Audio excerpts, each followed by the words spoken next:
బాహుబలి కోసం 2 ఏళ్లు వెచ్చించాడు ప్రభాస్. ఒక విధంగా రాజమౌళిని గుడ్డిగా నమ్మి ఫాలో అయిపోయాడు. బాహుబలి కోసం తన కెరీర్ ని పనంగా పెట్టాడు. అభిమానుల్ని తన సినిమా కోసం 2 ఏళ్లు వెయిట్ చేయించాడు. ఇక ఇలాంటి ఆలస్యం తన కెరీర్ లో ఎప్పుడు రాకూడదని ప్రభాస్ డిసైడ్ అయిపోయాడంట. అందుకే స్పీడ్ గా సినిమాలు తీసి ఫ్యాన్స్ ని ఖుషి చేయాలని డిసైడ్ అయిపోయాడు. టాలీవుడ్ లో స్పీడ్ గా సినిమాలు తీసే దర్శకులు ఎవరు? ఇంకెవరు? పూరి జగన్నాథ్ తప్ప ఎవ్వరూ లేరు. అందుకే మరోసారి ప్రభాస్ పూరితో ఓ సినిమా చేయబోతున్నాడన్న టాక్ బయలుదేరింది. ఇప్పటికే పూరితో ప్రభాస్ 2 సినిమాలు చేశాడు. బుజ్జిగాడు, ఏక్ నిరంజన్లు. బాక్స్ ఆఫీస్ దగ్గర అవేం పెద్దగా ఆడలేదు. బుజ్జిగాడు యావరేజ్ టాక్ సంపాదించుకుంటే ఏక్ నిరంజన్ ఫ్లాప్ అయిపోయింది. అలాంటప్పుడు అంత తేలిగ్గా ప్రభాస్ పూరి బుట్టలో పడతాడా అన్నదే ఇక్కడ సందేహం. కథ నచ్చితే గానీ ప్రభాస్ కమిట్ అయ్యే రకం కాదు. పైగా బాహుబలి తర్వాత సినిమా అంటే అది ఏ రేంజ్ లో ఉండాలి?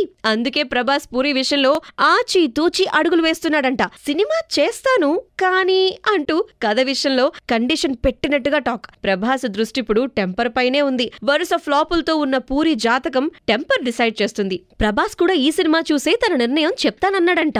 మరి ప్రభాస్ పూరి కాంబినేషన్ మళ్లీ కుదరాలంటే టెంపర్ హిట్ అవ్వాల్సిందే.